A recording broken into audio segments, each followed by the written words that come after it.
पंजाब केसरी में आप सबका स्वागत है। मैं हूं चंद्रशेखर धरनी। हमारे साथ जेजेपी के कार्यालय सचिव रणधीर सिंह जी मौजूद हैं। इनसे बातचीत करेंगे क्योंकि आजकल राजनीतिक सरगर्मियां जिस प्रकार से जेजेपी की हरियाणा में चल रही हैं उसको लेकर पूछेंगे। आपका स्वागत है रणधीर जी। धन्यवाद धरनी जी। रणधीर जी, हरियाणा के अंदर जेजेपी के आने वाले दिनों में राजनीतिक रैलियां कार्यक्रम बहुत रहने वाले हैं। उनकी रूपरेखा क्या है, कहाँ क्या प्रोग्राम होगा? हमने धरनी जी सदस्यता अभियान हमारा चलाया हुआ है। डॉक्टर अजय सिंह के जन्मदिन थे 13 तारीख, 13 मार्च को, 13 मार्च से 13 अप्रैल तक वो हमारा चल रहा है। उसके साथ साथ हमने पिछले दिनों अम्बाड़ा में राष्ट्रीय और प्रदेश कार्यकारिणी की मीटिंग की थी। उसके अंदर ये सदस्यता अभियान का घोषणा की थी और साथ में 10 के 10 विधायक जो हमारे हैं उनके विधानसभा क्षेत्रों में हमने एक एक रैली डॉक्टर अजय सिंह की रखी है। तो उसके मुताबिक कल 17-27 को एक रैली हमारी बाडड़ा में डॉक्टर अजय सिंह ने की है। नैना चौटाला भी साथ में थे, दूसरे हमारे पदाधिकारी थे, एक कॉलेज का भी वहाँ शिलान्यास किया। और आज जो हमारी 28 तारीख को जनसभा नरवाणे में है, नरवाणा में हमारे विधायक रामनिवास सुरजाखेड़ा हैं। तो उसके बाद 29 तारीख को हमारी 2 बड़ी जनसभाएं होने जा रही हैं जो पैरेलल, एक जिला कैथल में जहां दुष्यंत चौटाला जी जाएंगे उप मुख्यमंत्री, वो पुंडरी में है। और उसके अलावा दूसरी जनसभा जो है वो हमारी डॉक्टर अजय सिंह जी जाएंगे जुलाना में, जो विधायक हमारे डांडा साहब उनके विधानसभा क्षेत्र में है। तो उसके बाद 2 तारीख को फिर हमारी शाहबाद में जो हमारे एमएलए रामकरण काड़ा जी उनके विधानसभा क्षेत्र में डॉक्टर अजय सिंह की है। और 3 तारीख को उकलाना में अनूप धानक जी जो मंत्री हमारे उनके विधानसभा क्षेत्र में रैली है डॉक्टर अजय सिंह की। उसके अंदर बाकी दूसरे जो हमारे सीनियर लीडर हैं, सरदार निशान सिंह जी हैं, आपके केसी बांगड़ जी हैं, डॉक्टर लितानी जी हैं, ये सभी भी मौजूद रहेंगे। इसके अलावा 5 तारीख को फिर नारनौंद में एक जनसभा हमने रखी है जिसके अंदर डॉक्टर अजय सिंह जी भी जाएंगे और डिप्टी सीएम दुष्यंत चौटाला जी भी उस नारनौंद की जनसभा में शामिल होंगे। इसके अलावा 8 तारीख को फिर टोहाना में देवेंद्र बबली जी के हल्के में रखी है जनसभा। तो कि ये जो जनसभाएं रखी है 8 के बाद फिर 10 को बरवाड़ा जोगीराम शाग जी जो हमारे हिसार से बरवाड़ा हल्के से एमएलए उनके विधानसभा क्षेत्र में रखी है। और आखिर में सबसे लास्ट में 13 तारीख को उचाना डिप्टी सीएम ने अपने खुद के हल्के में भी एक भारी जनसभा रखी है जिसमें डिप्टी सीएम भी और हमारे राष्ट्रीय अध्यक्ष पार्टी के संस्थापक डॉक्टर अजय सिंह भी शामिल होंगे। ये जो जनसभाएं हैं ये इसलिए रखी हैं कि आगे फिर कटाई का सीजन शुरू हो जाएगा, लोग बिजी हो जाएंगे, तो उससे पहले हमारा सदस्यता अभियान की मॉनिटरिंग हो जाएगी। और किसान आंदोलन की वजह से और कोविड की वजह से जो लोगों में नहीं जा पाए थे, सारी जगह हमारा जनसंपर्क अभियान हो जाएगा। पीछे डॉक्टर अजय सिंह जी ने अपना जन्मदिन के ऊपर फरीदाबाद में बड़ी रैली की थी। इसके अलावा 14 अप्रैल को जो डॉक्टर भीमराव अंबेडकर जयंती आ रही है वो भी हम बड़ी धूमधाम से किसी न किसी विधानसभा में एक रैली करके हल्का स्तरीय मनाएंगे। और उसी दिन महावीर जयंती भी है, वो भी अच्छे तरीके से मनाएंगे जिसमें हमारे सारे सीनियर नेता और विधायक सभी शामिल होंगे। उचाना के अंदर चौधरी वीरेंद्र सिंह ने भी पीछे अपने 50वें गोल्डन जुबली वर्ष को मनाया है। सभी राजनीतिक दलों के नेता उस मंच पर नजर आए। राजनीतिक सरगर्मियां बढ़ी हुई हैं। वो चौधरी वीरेंद्र सिंह का अपना प्रोग्राम अपने उन्होंने 50 साल राजनीति में पूरे होने पे किया था, तो सभी पार्टियों के लीडरों को बुलाया था। लेकिन उससे पहले वीरेंद्र सिंह जी से पहले तो हमने वहाँ मैराथन कराई थी जिसमें कम से कम भी 20 से 25 हज़ार युवाओं ने दौड़ लगाई थी। मतलब 80% उसमें युवा थे। और वो वीरेंद्र सिंह जी ने जो प्रोग्राम किया वहाँ तो कुर्सियाँ भी खाली पड़ी हुई थी।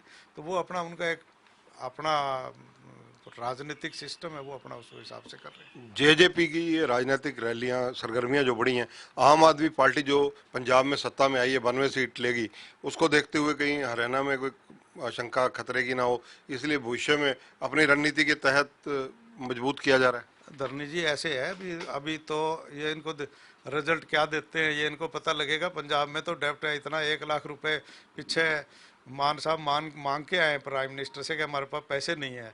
तो ये जो लोगों से जो वादे करे हुए फ्री में देने के, ये कैसे पूरे करेंगे ये इन पर डिपेंड करेगा। लोगों को बहुत आशाएं हैं इनसे। अभी 6 महीने बाद, साल बाद देखना। अभी तो हिमाचल के चुनाव आएंगे, वहाँ भी देख लेंगे आम आदमी पार्टी क्या करती है। उसके बाद गुजरात के भी चुनाव हैं नवंबर के अंदर, 2 स्टेटों के चुनाव है। उसके बाद फिर आगे दिल्ली के भी आ जाएंगे, उसके बाद आपके मध्य प्रदेश के भी हैं, छत्तीसगढ़ के भी हैं, आपको मध्य प्रदेश नहीं, राजस्थान और छत्तीसगढ़ के भी है, मध्य प्रदेश के, राजस्थान के, छत्तीसगढ़ के, तो वहाँ में आम आदमी देख लेंगे। आम आदमी तो पहले भी रही, और आम आदमी का कोई पंजाब में पहला चुनाव नहीं था ये। आम आदमी से पहले तीसरा चुनाव है। पहले चुनाव में 4 MP बने थे, दूसरे चुनाव में फिर 20 MLA बने, एक भगवंत मान जी MP एक ही बन के आए। तो ये कोई पहला चुनाव नहीं था कि भी पहले चुनाव में कोई सफाया कर दिया, तीसरा चुनाव था। तो इतना सौखा नहीं है आम आदमी का। उसके बाद पार्लियामेंट का जो चुनाव होगा 2024 में, मोदी जी का विकल्प पूरे देश में, अगर लोकसभा के हिसाब से पूरे आप भारत के स्तर पर देखें, पूरे हिंदुस्तान के स्तर पर देखें, तो आज भी कोई विकल्प नहीं है। सारी पार्टियां भी, अब 2 राष्ट्रीय पार्टियां कितनी थी, एक बीजेपी भारतीय जनता पार्टी, एक कांग्रेस, एक BSP, एक CPI CPM, जो राष्ट्रीय पार्टियां थी वो तो खत्म होगी। राष्ट्रीय पार्टी तो एक अकेली BJP रहेगी आज के दिन। कांग्रेस तो क्षेत्रीय पार्टी में तब्दील होगी, सिर्फ 2 स्टेटों में सरकार रहेगी उसकी, और वो भी आगे आने वाले चुनाव में हो सकता है और ज़्यादा बुरा हाल हो जाए। आम आदमी पार्टी की तरफ फिर इतने लोग पलायन क्यों कर रहे हैं? रोज डॉक्टर सुशील गुप्ता जी सैकड़ों लोगों को ज्वाइन करने के जो है प्रेस नोट आ रहे हैं, खबरें आ रही हैं, ये कहानी समझ नहीं आ रही। वो लोग कर रहे हैं। मैं एग्जाम्पल के तौर पे बताता हूँ आपको कि जिन्होंने ज्वाइन किया है, चाहे वो आपके पानीपत ग्रामीण से थे, जो उस टाइम बंसीलाल के टाइम में एक बार MLA बने, बाद में कभी बने नहीं, उनको जगह नहीं है क्योंकि वहाँ BJP का MLA बैठे हैं, JJP के भी कैंडिडेट हैं। इसी प्रकार से जो 4-5 MLA ex MLA जो गए हैं, जिस तरह वो गुड़गांव वाला था, उसको BJP ने टिकट नहीं दी, उसको अपना दूसरा घर ढूंढ रहे हैं कि हमें तो चुनाव लड़ना है। जिसने पॉलिटिक्स करनी है वो दूसरी जगह पार्टी में देखता है कि भी कांग्रेस में भी कैंडिडेट ऑलरेडी है, टिकट नहीं मिल सकती, BJP में भी कैंडिडेट नहीं मिल सकती, JJP में कैंडिडेट तो चौथी जगह देख रहे हैं कि यहाँ में मिल जाए। तो वो इस टाइप के लोग जा रहे हैं, और कोई ऐसा नहीं है। वो भी 4-5 ex MLA गए, उसके बाद कौन गए बताओ आप?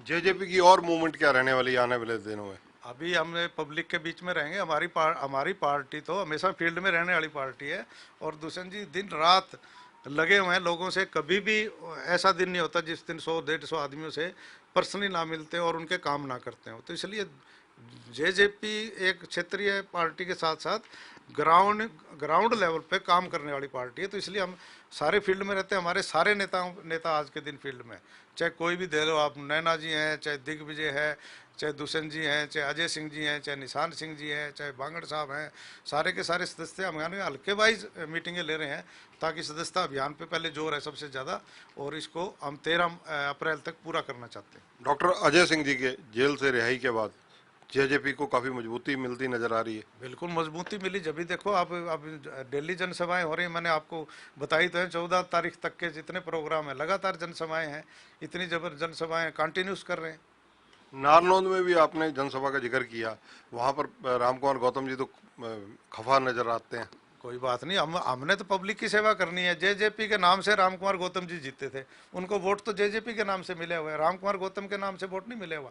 इसलिए हमारे वो बुजुर्ग हैं, लेकिन फिर भी हम तो उनके जनसभा जो लोग एक्सपेक्ट कर रहे हैं, जो काम नहीं हो रहे, जो उनकी तरफ से नहीं किए जा रहे, या कोई बात है, वो हम काम करने की कोशिश करेंगे। नारनौंद में भी अब कल भी दुष्यंत जी जाके उसमें हांसी हल्के में फाउंडेशन स्टोन भी रखे हैं। इस तरह नारनौंद में भी जहाँ विकास कार्य हैं उनके कुछ शिलान्यास भी रखेंगे, उद्घाटन भी करेंगे।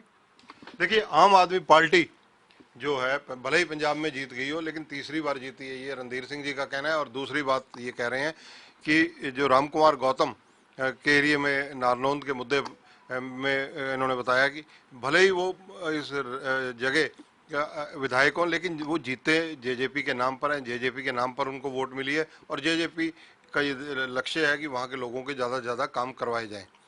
कैमरामैन संजय सिंह के साथ चंद्रशेखर धरनी, पंजाब केसरी TV, चंडीगढ़।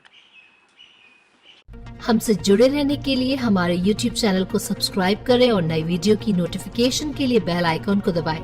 अगर आप ये वीडियो Facebook पर देख रहे हैं तो लाइक जरूर करें और ज्यादा से ज्यादा शेयर करें। धन्यवाद।